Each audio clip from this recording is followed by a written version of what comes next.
Si la vida es un viaje, asegúrate de tener acompañantes que rifen. Que haya buena plática, un gran playlist y mucha diversión.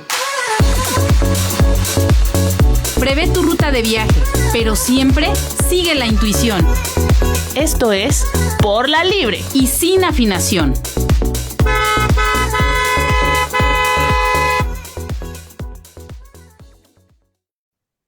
Hola, buenas tardes, ya llegamos. Son las 6 de la tarde y estás a tiempo para acompañarnos en tu maravilloso programa. Estamos en cabina, como siempre, de Cuerpimi presente, la doctora Kokimi. También está Nidia Morales, buenas tardes. Y Grace Díaz en Por la Libre y sin afinación. Este programa que, como ya sabes, parte del hecho de que en distintas regiones, en distintos lugares de la geografía de tu estado, perrito, hay personas que reaccionan a lo importante. De manera poderosa crean, imaginan y transforman su entorno desde lo cotidiano y en sus andanzas nos invitan a cuestionar lo que parecía normal. Invitan a nuevas formas de habitar el espacio y que casi sin darse cuenta también cambian el mundo de muchas historias. Un día la doctora Kokimi decidió que hay que ir a encontrar a todas esas maravillosas personas y así comenzó este recorrido. Desde entonces, cada parada frente a estos micrófonos es una conversación viva, de esas que nos sacuden tantito las ideas, nos regalan aprendizajes y nos recuerdan que el mundo también se transforma con una pequeña intención a la vez. Ya súbete a esta ruta que nos vamos a ir por la libre y sin afinación. Y como en todo buen viaje, el rumbo también lo marcas tú. Te invitamos a que nos escribas en el Facebook Live de Magnética o que nos mandes mensaje en el teléfono de la doctora Kokimi, que es el 44 44 21 33 37. 44 44 21 33 37. Arrancamos esta ruta conmemorando un suceso relevante. Nidia Morales, ¿cuál es el de hoy? Hoy recordamos que en 1942, en plena Segunda Guerra Mundial, en el campo de exterminio de Belzec, en Polonia, ocupada por la Alemania nazi, comenzaron los asesinatos masivos con gas a personas judías deportadas.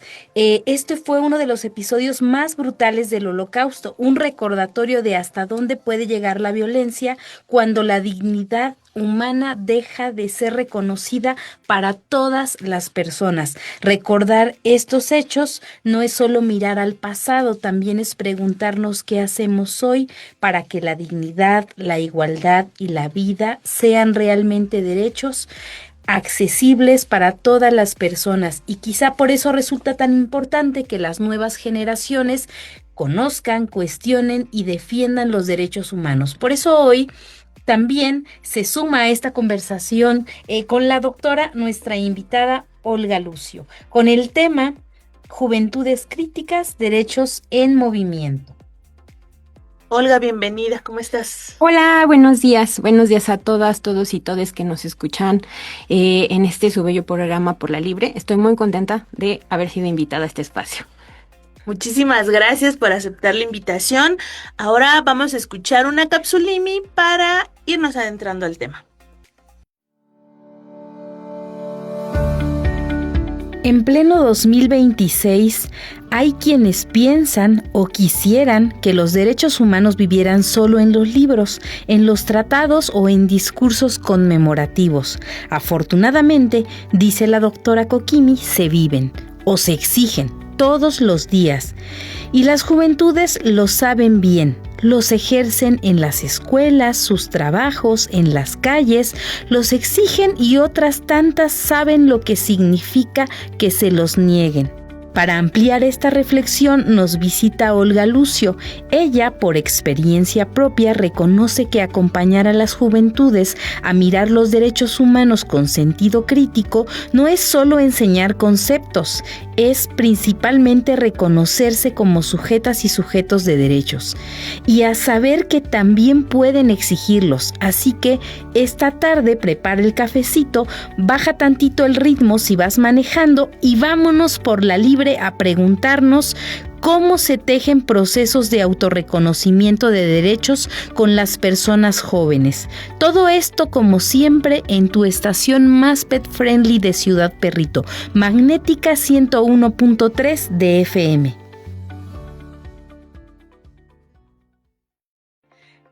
Pues así como lo escuchaste, de esto vamos a estar conversando el día de hoy.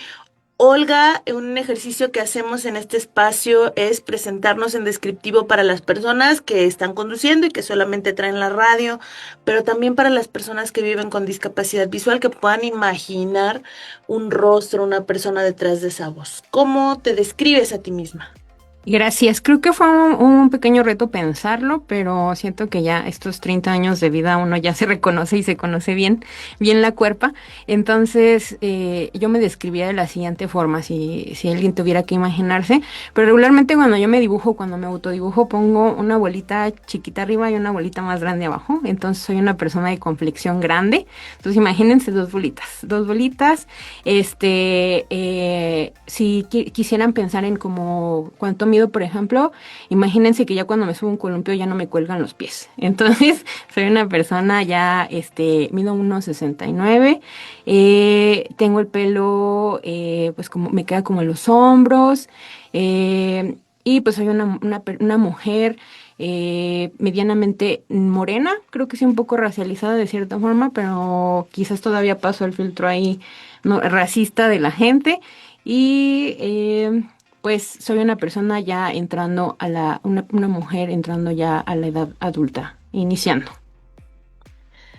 Muy bien, y te hemos invitado desde tu trayectoria como defensora de los derechos humanos, particularmente por tu trabajo desde sociedad civil con mujeres, con juventudes y con diversos sectores. ¿Cómo hablarías que es tu trayectoria en la defensa de los derechos?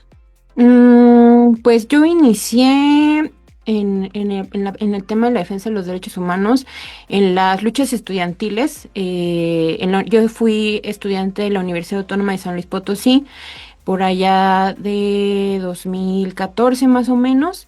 Estudié lengua y literatura hispanoamericana y en ese momento había diferentes movimientos vivos que ya existían en temas, por ejemplo, me acuerdo que había movimientos en el 132, estaba vivo en ese momento, había organización estudiantil para el tema del alza de la tarifa del transporte público y específicamente yo inicié en el tema del feminismo, que era un tema que en ese momento creció mucho a nivel nacional y a nivel local, y en esos espacios universitarios con mis compañeras universitarias, yo comencé a reconocerme como feminista y posteriormente, conforme en mi andar y conforme como al contexto también que estaba a mi alrededor, me empecé a reconocer como defensora de derechos humanos también.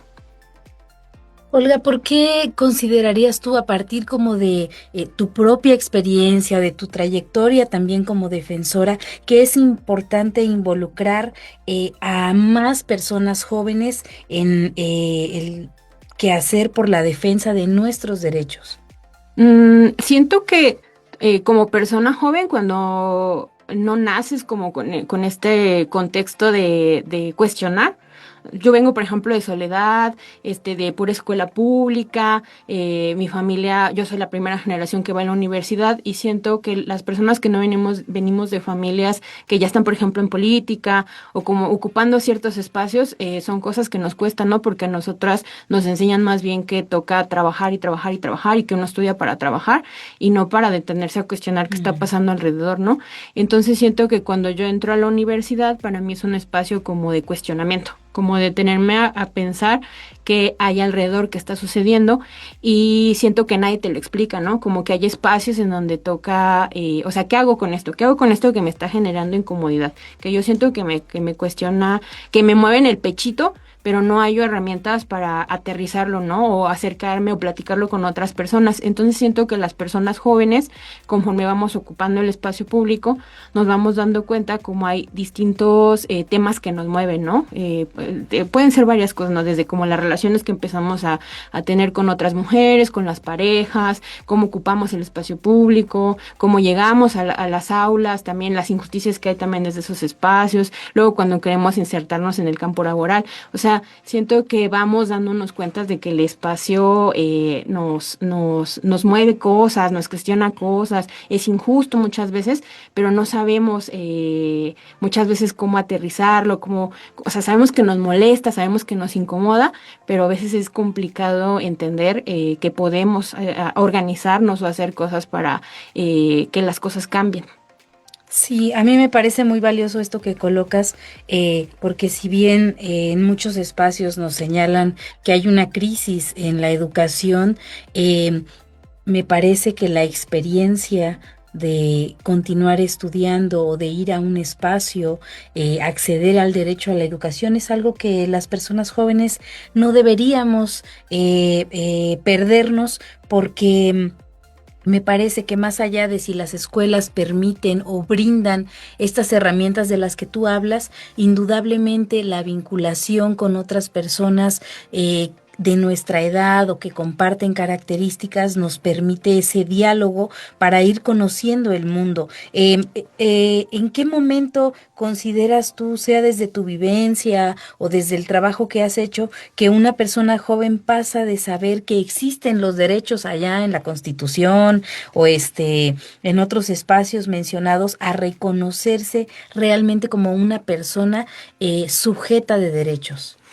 Me gusta mucho luego esa frase que escuché hace poquito que decía como que la peor venganza contra el capitalismo es cuando los hijos de los obreros llegaron a las escuelas, porque es verdad que es una cosa que se potencializa quizás con mi generación, o quizás también con la generación de ustedes todavía tocó, pero antes ir a la universidad o acceder a la educación superior era como un privilegio máximo, ¿no? Entonces, siento que para mis papás era muy importante que yo pudiera acceder a esos espacios, y yo lo considero en mi contexto como un triunfo, ¿no? Llegar y mantenernos, porque no es fácil. Por distintas cosas, no solo recursos económicos, incluso hasta de movilidad. Como mujeres también mantenernos en esos espacios también es conflictivo. Entonces siento que posteriormente a saber que ya llegaste a un lugar y que ahora tienes que mantenerte, ahora toca también saber cómo esa estancia que tenemos en los lugares en donde que habitamos también deben ser gozosos, ¿no? No tendrían por qué ser difíciles, no tendrían por qué ser costarnos la vida, mantenernos en esos lugares, y también incluso pensar hacia atrás y decir, también las que vienen detrás de mí, yo quiero que no se les complique igual como las circunstancias que estoy sucediendo en este momento. Entonces yo me acuerdo que mi primera reflexión al respecto, sin nada de teoría, sin nada de haberlo leído en algún lugar, ya después ya uno lee teoría y dice, eso ya lo había pensado y tiene este nombre. Claro. Ajá, pero me acuerdo que la primera vez que lo pensé fue cuando entré a la universidad.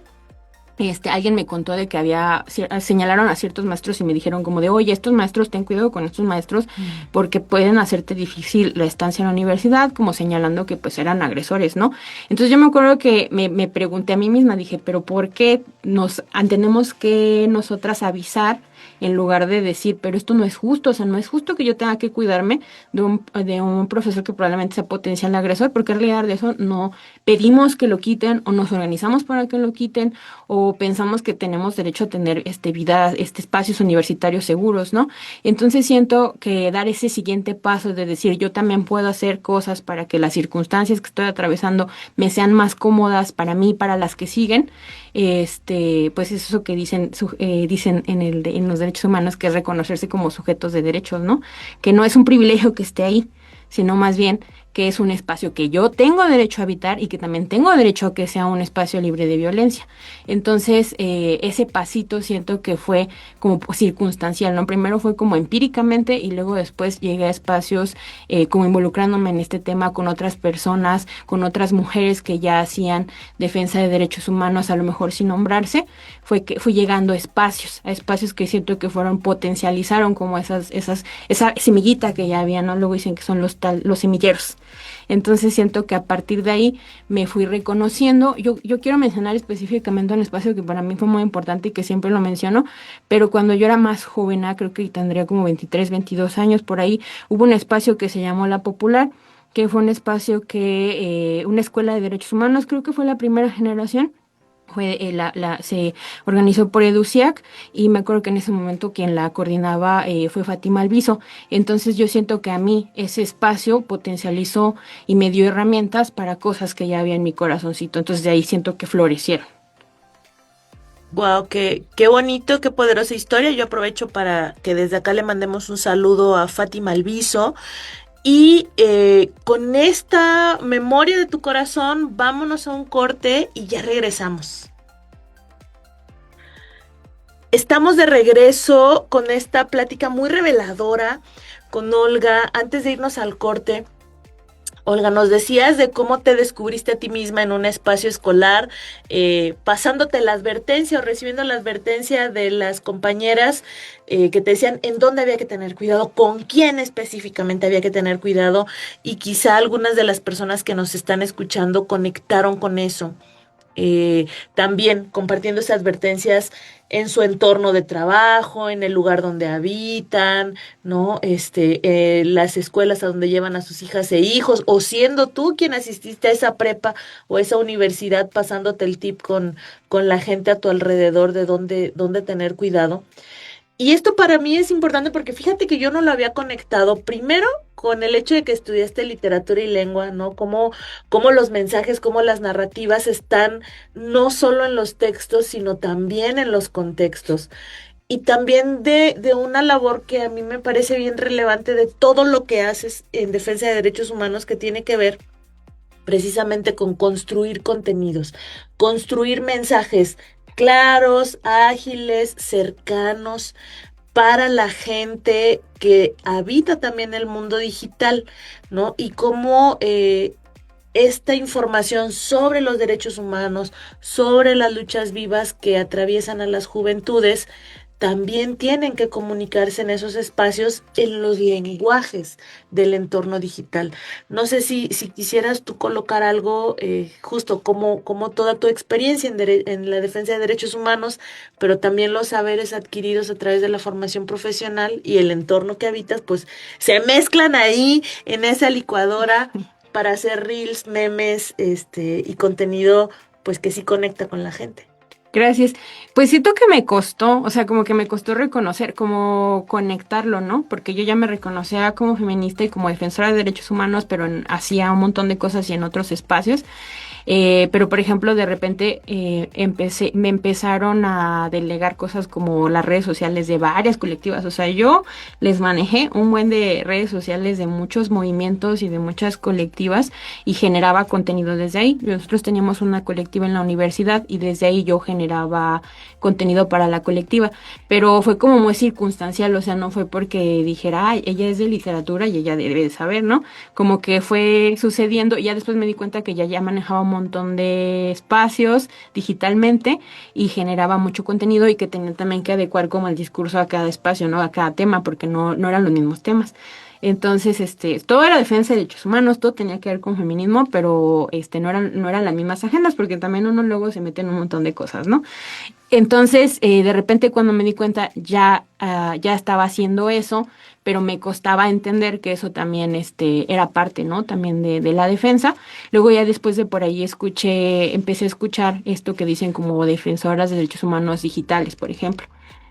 Entonces me costó pensar porque yo hacía muchas cosas en territorio, ¿no? En las calles, en los espacios, o sea, físicamente, ¿no? Entonces pensar que también en el entorno digital, primero reconocer que también es un espacio de disputa, y después que también lo que hacemos, lo que colocamos en ese espacio digital también genera impacto, ¿no? Que no todas las personas podemos estar físicamente compartiendo un espacio, pero sí compartiendo agendas, sí compartiendo luchas.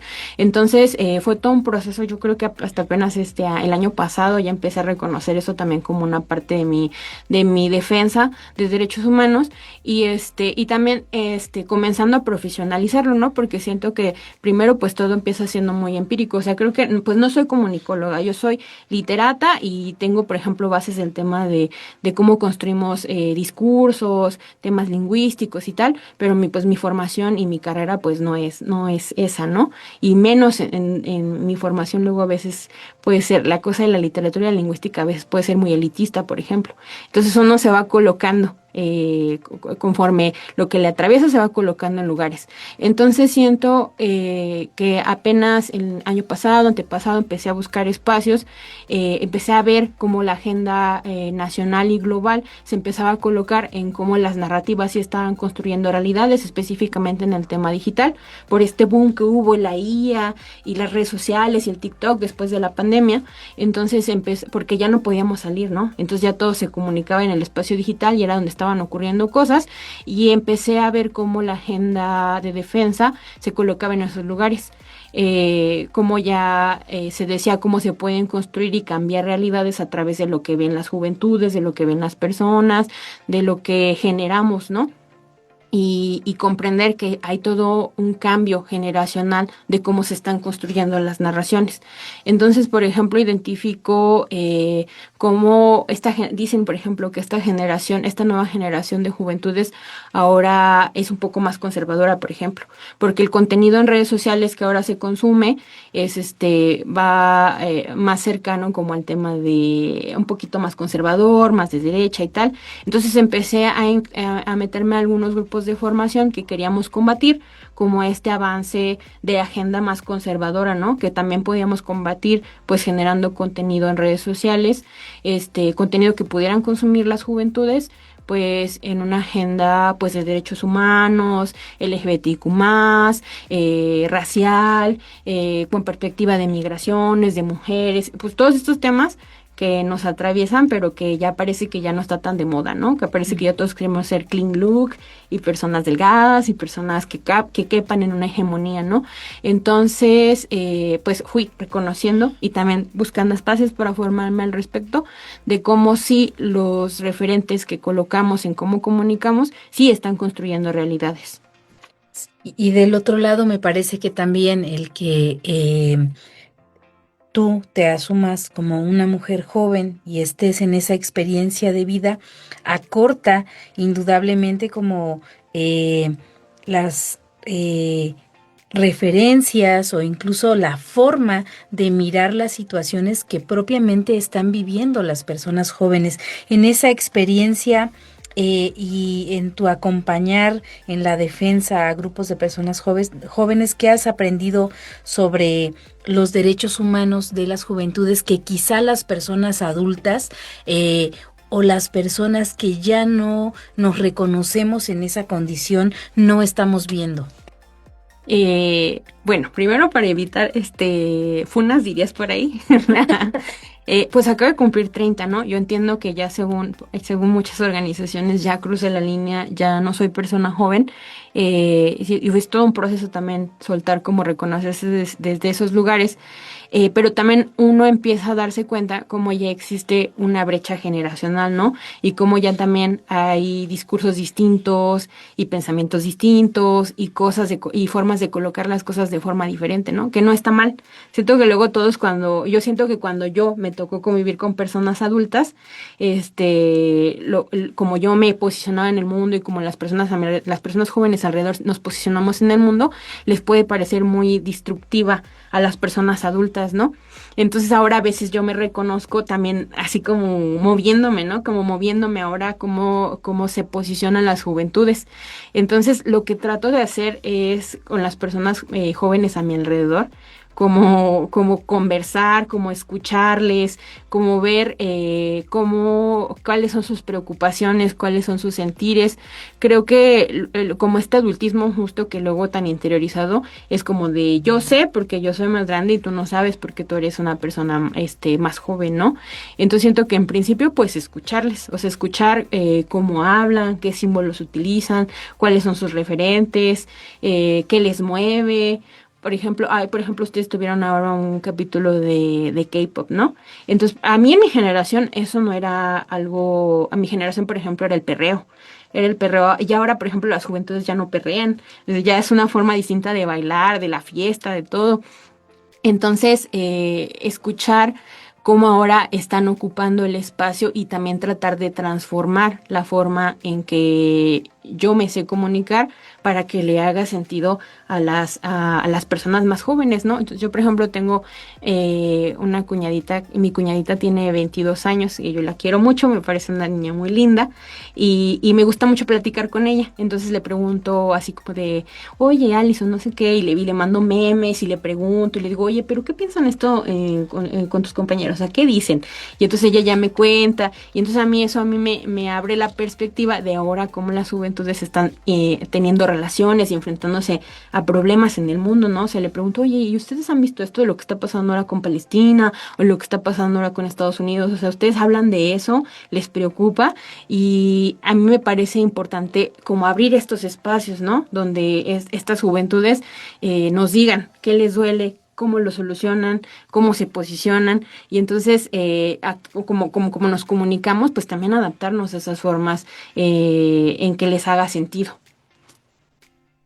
Justo, me quedo con esto último que colocas, de cómo colocar sentido o de cómo poner al centro el sentido que les hace a las personas jóvenes para em, incluso redefinir cómo piensan los derechos humanos para nutrir estas teorías que, como bien señalas, permiten nombrar, y eso sí nos parece conveniente, pero no es que el mundo ocurra al revés, no es que las personas tengamos que salir a estudiar derechos humanos para saber cómo los vivimos, eso ocurre todo el tiempo. Cuando una persona joven empieza a nombrar alguna injusticia en su entorno, ¿qué cambia en su contexto, por ejemplo? Pues primero decir que no siempre es fácil, ¿no? Y Ujú. la mayor parte de las veces no es fácil, porque es cuestionar un espacio que ya existe de cierta forma. Entonces al sistema no le gusta que lo cuestiones porque mueves cosas y porque es incómodo y porque puede molestar, ¿no? Muchas veces. Entonces siento que en principio es eso, que puede ser doloroso también, que puede ser hasta peligroso también. Entonces, pues colocar primero esa parte que nadie te dice, ¿no? Que va a ser difícil, pero que no es imposible. Y que para mí pienso que lo más importante es que voltees a tu alrededor, ¿no? Como persona joven y que seguramente va a haber más personas que les incomodan las mismas cosas y que están atravesando por la misma situación y pues empezar como hablándolo, ¿no? Como de, oye, ¿te has dado cuenta de esto? ¿Tú qué piensas? Por ejemplo, como cuando batallamos en llegar a la escuela por el camión, ¿no? O que ya está más caro. Entonces, les aseguro que hay un montón de personas jóvenes atravesando las mismas situaciones, y que toca primero conversarlas, encontrar como puntos en común y hacer alianzas. Entonces, cuando hacemos alianzas, yo siento que ese es un paso así súper importante en el tema de defensa de derechos humanos porque haces redes con otras personas que tenemos cosas en común, el género, el espacio, la lucha, el contexto, lo que ustedes quieran, y a partir de ello siento que es cuando se potencializan procesos que a lo mejor luego no le ponemos nombre, no decimos que somos colectiva, no decimos que somos movimiento, a lo mejor no, pero ya estamos encontrándonos y haciendo una red y a través de ahí ya es más fácil luchar por una causa siendo cinco, hacer una persona solita, ¿no? Entonces creo que cuando como persona joven te reúnes, conversas y tratas de cambiar algo, pues hay pasa algo en el sistema que, que explota, ¿no? Y entonces el sistema se ve forzado a cambiar y probablemente se va a adaptar y a lo mejor no haces el supercambio estructural ni todo, pero a lo mejor ya cambiaste esa cosita que te estaba afectando y eso nos invita a hacer más cambios y buscar más espacios y pues eso, pues encontrar como esas cosas en común que nos están molestando o doliendo, como moviendo cosas, ¿no? Y como juventudes, pues creernos que podemos cambiar las cosas, porque sí se puede, y voltemos a ver otros movimientos y se ha logrado. Bien, como dice la doctora Kokimi, el mundo cambia con una pequeña intención a la vez. Y si tú que nos estás escuchando tienes ganas de cambiar algo en tu entorno que te está molestando y que te está disminuyendo tu propia capacidad de gozo incluso, es momento de pensar en eso y de encontrar esas alianzas y esas redes de las que nos ha hablado Olga y que nos han enseñado las juventudes organizadas. En lo que piensas en esta situación, vámonos a una pausa y regresamos. Ya regresamos, estamos platicando sobre juventudes, defensa de derechos, construcción de narrativa, habitar los entornos digitales y lo que se nos acumula en este tercer bloque con Olga Lucio. Antes de irnos a la pausa, estábamos platicando sobre la importancia de hablar de lo que nos incomoda con las personas a nuestro alrededor, porque lo peor que podría pasar es que coincidan en la molestia y coincidan en la acción para transformar nuestros entornos, para ir movilizando y desplazando eso que nos limita el ejercicio de nuestros derechos, eh, pues eso, para hacer realidades mucho más seguras, mucho más amables, mucho más adecuadas para nosotras y nosotros en nuestros propios términos. Olga, ¿qué te da esperanza cuando trabajas con juventudes y derechos humanos?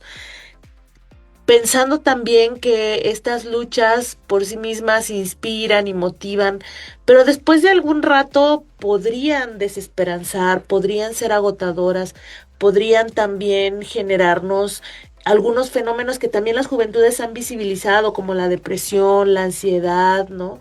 El estrés. Pues bueno, cómo poner el corazoncito y las emociones y la vida misma a salvo. Siento, o bueno, en este momento yo siento que muchas personas en la defensa de derechos humanos, o sea, quien es derecho humanero o feminista o que anda luego en esos andares, siento que en este momento hay mucha desesperanza, ¿no? Justo como por el contexto global que hay, pues por todo lo que está pasando, están pasando cosas, guerras y cosas con Estados Unidos que nos afectan a todos en Latinoamérica, en el sur global, y siento que pues es un momento desesperanzador de mucha forma, ¿no? Luego y dicen los memes que nos está tocando muchos momentos históricos y es difícil y te da ansiedad y te asustas y a veces dices como de, o sea, a veces hay momentos, a mí me ha tocado en el espacio en donde estoy en la defensa de derechos humanos que decimos como de, hoy no nos dan ganas de hacer muchas cosas porque nos sentimos, porque pasó tal cosa, tal noticia así desgarradora que dices, hoy no tengo ganas de hacer nada porque me siento muy triste. Ahora, por ejemplo, lo que pasó con el tema de la guerra contra el narcotráfico aquí en México también, o sea, son cosas muy desesperanzadoras.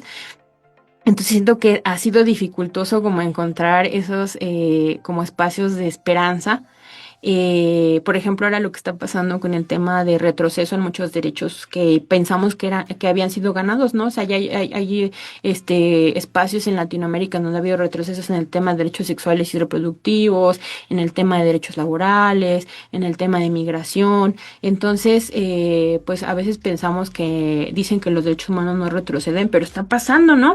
Entonces es como es difícil encontrar como esa esperanza, pero siento que en este momento si tuviera porque creo que la esperanza es importante, ¿no? Creo que es importante creer que podemos cambiar las cosas, o sea, a pesar de que el sistema nos está aplastando, o sea, sí la podemos cambiar y yo quiero voltear a ver como el contexto local, ¿no? O sea, a mí me parece muy esperanzador cuando ahorita vivo en el centro histórico, entonces yo veo cómo están pasando muchas cosas como en el contexto local de ciudad, de Estado Perrito, Ciudad Perrito, ¿no? Aquí, a pesar de que hay como todos esos cambios generacionales y tal, yo veo como hay muchas organizaciones culturales, por ejemplo. Como que los jóvenes están buscando encontrar, a generar sus propios espacios para encontrarse. Entonces a mí eso me parece importante porque a lo mejor el Estado no está cumpliendo con esa expectativa, ¿no? De proporcionarme espacios culturales gratuitos y accesibles o espacios de deportes gratuitos y accesibles donde yo me pueda encontrar con otros y encontrar una causa en común y pues el desarrollo, el derecho a la cultura, ¿no? Entonces a mí me parece muy esperanzador que los jóvenes están creando sus propios espacios, ¿no? Ya hay un montón, no sé si les invito luego a ponerse ahí a stalkear así como Instagram, que siento que es donde principalmente están las juventudes, Instagram y TikTok, que hay bien hartas ya colectivas nuevas aquí en San Luis Potosí, espacios culturales que ya se rentaron una casa, que ya hicieron una cooperativa, que ya abren el espacio para hacer talleres, para hacer toquines, o sea, un montón de lugares alternativos, ¿no? Y gratuitos, de jóvenes para jóvenes. Ahí cerca de mi casa hay uno y el otro día yo iba a la tienda y vi que había así como una fila para entrar a la casa cultural, ¿no? Que ellos mismos gestionaron.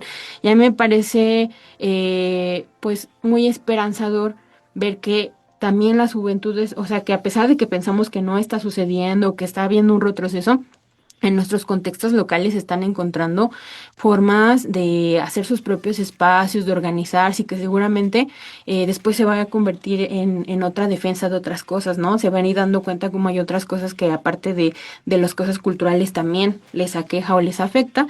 Entonces a mí eso me da un montón de esperanza. Por ejemplo, yo cuando era estudiante, a nosotras tuvimos una colectiva que fundamos cuando éramos estudiantes y ahora me dio mucha esperanza que el año pasado las estudiantes de ahora de esta generación la retomaron la colectiva, ahora se llama Urso, y hicieron como un posicionamiento ellas diciendo que nos reconocían a nosotros como predecesoras de la colectiva, antecesoras, pero que ahora ya se posicionaban y se cambiaban el nombre, y esta era su agenda, y este era el lugar desde donde ahora querían hablar, ¿no? Como colectiva universitaria, que no necesariamente tiene que ser como la misma agenda que tuvimos nosotros en nuestro momento, sino ahora responder a sus propias, circunstancias, ¿no? Que ahora viven como alumnas. Entonces a mí esas cosas me parecen muy esperanzadoras porque quiere decir que a pesar del contexto y de todo lo triste y a quien ya luego es un poco más mayor y ya luego a veces cuesta más ser esperanzador, ver cómo todavía las juventudes van a cambiar el mundo, ¿no? Como cuando yo era joven, luego, cuando era más joven decían como seremos una joven promesa. Y ahora las juventudes ya están floreciendo también y plantando esas semillas y luego a ellos también les va a tocar ver que llegue la siguiente generación, ese relevo generacional. Entonces, pues a mí siento que ahí está la esperanza, en las niñas, en los niños y en los jóvenes. También las niñas y los niños están haciendo ya un montón de cosas, que me parece también relevante decirlo. Pues por ejemplo esto, ¿no? Del ser niños que les gustan las cosas de K-pop y esas cosas, en mi generación no era súper buleable, ¿no? Y ahora como que se posicionen y digan, pues esto es normal que nos gusten estas cosas y no tiene que ser este tema de bullying. A mí me parece que también es un reclamo a su identidad también.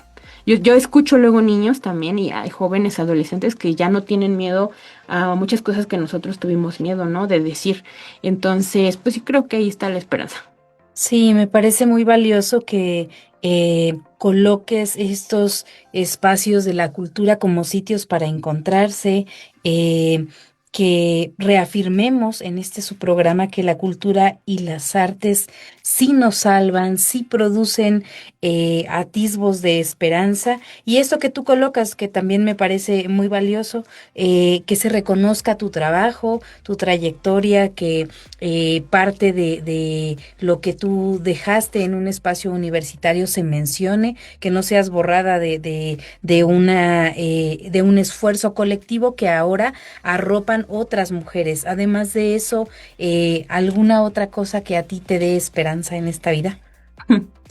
Pues pienso que encontrarnos y reencontrarnos en los espacios, en las diferentes causas que nos atraviesen, en las diferentes temas que nos organicemos. Siento que el encuentro siempre es importante, ¿no? Ahora que acaba de ser la marcha del 8 de marzo, por ejemplo, encontrarse con las amigas, con las colegas, con las compañeras, vernos vivas, vivas, seguras, que no tenemos que ser todas amigas tampoco, creo que también eso también es importante, pero que ahí estamos siguiendo, pues, continuando posicionándonos por una agenda en común, que a final de cuentas tiene que ver con que todas y todos y todes podamos tener acceso a una vida digna, a la justicia, a la reparación, a que podemos construir un mundo distinto, ¿no? Entonces yo creo que desde de eso, encontrarnos. Y justo un punto de encuentro con otras, pero también contigo misma, me parece, y puedo acá conectar ambos puntos de las últimas intervenciones, es esos momentos, esos sitios de la cultura, de la música, en donde conectas con tu morrita interior, y de eso va el mix que Olga preparó para este trayecto. Cuéntanos, Olga, ¿qué escuchamos y por qué te conectan con esa morrita interior que todas tenemos? Perdóname por ser tan vintage, porque siento que mi selección musical ya es un poco viejita, pero tiene que ver que finalmente las juventudes y las infancias y tal, pues escuchamos a veces, nos atraviesan lo que escuchaban nuestras familias, no lo que se escuchaban en nuestras casas. Entonces, pues yo fui una niña del tianguis, mi familia vende frutas y verduras, mi papá trabaja en el tianguis, y entonces siento que es un playlist, las dos primeras canciones, la de Los Acostas y la de Grupo Soñador, era una cosa que se escuchaba en el tianguis, ¿no? Cuando andaba ahí con yo chiquilla entre las cajas de jitomate. Y la otra finalmente era porque mi mamá siento que le gustaba mucho, nos ponía mucho como canal 7, era canal 11 niños, era 11 niños. No sé si todavía esté al aire, pero a mí me parece que fue importante también ese contenido que yo consumía en la tele libre también para siento que me construyó mucho de forma importante, ¿no? Entonces esa canción de Yo Opino a mí me gustaba un montón y que finalmente tiene que ver con cómo los niños nos damos cuenta que también lo que tenemos que decir es importante. Fíjate que esa canción también le gusta mucho a mi mamá. Voy a aprovechar para mandar saludos. Traigo saludos atrasados a las compañeras de Urso que ya has mencionado, a tu familia y a todas las personas que a través de los tianguis o los mercados rodantes llevan otras posibilidades de acceso a lo básico para las familias de pues todas las colonias en esta ciudad. También quiero mandarle saludos a mi mami, que también gran fan de la canción de Yo Opino de 31 minutos. Y en este momento, pues preguntarte también, Olga, esta conexión de la Olga joven del presente que acaba de transitar a la vida adulta, ¿no? Y que sigue a través de estos espacios musicales en contacto con la Olga niña y con esas cosas que te movían y que te interesaban o que te causaban curiosidad. Si tienes algún mensaje o algún saludo para esa Olga niña que se recuerda en estos momentos de tu memoria y de tu corazón.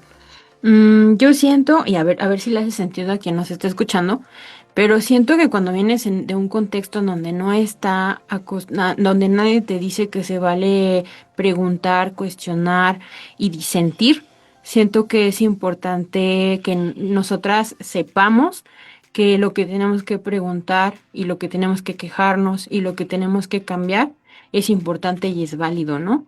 O sea, siento que todo el tiempo yo sentía como, desde muy niña, yo me acuerdo que siempre había como esa sensación de, pero ¿por qué me tengo que levantar a las 7 de la mañana para irme a la escuela si yo estoy cansada?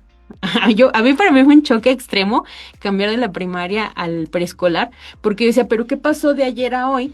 Que ahora porque ya voy a la primaria ya no puedo dormir si estoy cansada, ¿no? Ujú. Y nadie te dice, y yo no me daba cuenta que ese era el sistema capitalista, que o sea, yo sabía que era incómodo, sabía que me molestaba, pero yo decía, pero ¿por qué si ayer estaba de vacaciones yo todavía me podía dormir y ahora que tengo que ir a la escuela ya me tengo que levantar temprano? No me hacía sentido, ¿no? Y ya después ya uno le va poniendo nombre y vas teorizando y vas leyendo y tal y tal y tal, pero decir que esas cosas que nos incomodan y que nos preguntamos por qué son así, no porque te digan es que así siempre han sido, quiere decir que así deben de ser. O sea que también es válido que pues que nos interpongamos, que cuestionemos y que digamos, pero puede ser diferente. Y eso tiene que ver finalmente con el tema de derechos humanos, ¿no? porque lo que atenta contra la dignidad, bien decíamos hace rato, lo que atenta con mi bienestar, con el de las demás, con el de mi comunidad, pues entonces está afectando algo ahí, ¿no? Y que finalmente sí lo podemos cambiar. Entonces eso, o sea, desde ahí, siento que desde ahí ya podemos hacer defensa de derechos humanos. Muchas gracias, Olga, por esta hora de reflexión, también como muy sentida y atravesada por tu propia historia. Gracias por compartirnos tus vivencias mismas que esperamos que sirvan de inspiración o permitan también a las niñas, a las mujeres que nos escuchan, conectar con esa historia y el caminar que hemos tenido. Muchas gracias por tus palabras. Grace, ¿tú tienes saludos? Yo tengo saludos, claro que sí. Ahorita traigo una cosa atravesándome el corazón, que es la Feria del Libro de la Universidad Autónoma de San Luis Potosí, que está hoy mismo abierta en el Centro Cultural Universitario Bicentenario, y que hay un stand muy precioso del CEPAC en donde Olga y yo hemos colaborado y hemos puesto mucho cariño y mucha energía para que eso fuera posible. Acompañadas por un grupo de compañeros y compañeras que también tienen mucho entusiasmo y mucha alegría por ese espacio, y que estamos ahí de 10 de la mañana a 8 de la noche obsequiando ejemplares, muchos para infancias. Vayan, porque hay mucho contenido para infancias, justo también para conocer, reconocer y exigir sus derechos. Entonces, pues esos son los saludos para la gente que está ahí en la Feria del Libro dándolo todo con su mejor sonrisa, especialmente para la gente de CEPAC. Que nos visiten también. Sí, que nos den un abrazo, Ajá. que nos saluden, que nos lleven algo, una sonrisa. Y bueno, antes de irnos, y también en esta reflexión que nos regalaba Olga sobre cómo la cultura y las artes nos salvan, dejamos una reflexión que ha circulado en estos días. Cierto actor, que no vamos a nombrar en este programa, comentó que no se imagina trabajando en espacios como el ballet o la ópera porque, según dijo, son cosas que ya a nadie le importan. Más allá de la polémica, la frase abre una pregunta interesante. ¿Quién decide qué expresiones culturales siguen teniendo valor y cuáles se vuelven prescindibles? Tal vez ahí también tienen mucho que decir las juventudes críticas, esas que, como ya nos invitó Olga, podemos cuestionar, podemos reivindicar las tradiciones, o que incluso esas juventudes encuentren nuevas formas de mantener vivas las artes. Y bueno, esto fue Por la Libre Y sin afinación. Nos escuchamos el próximo martes. Muchas gracias, Olga. Adiós. Esto fue Por la Libre y sin afinación. Un programa para acompañarte un rato en este trayecto llamado vida. Sintonízanos el próximo martes de 6 a 7 de la tarde aquí, en Magnética 101.3 FM. ¡Vámonos!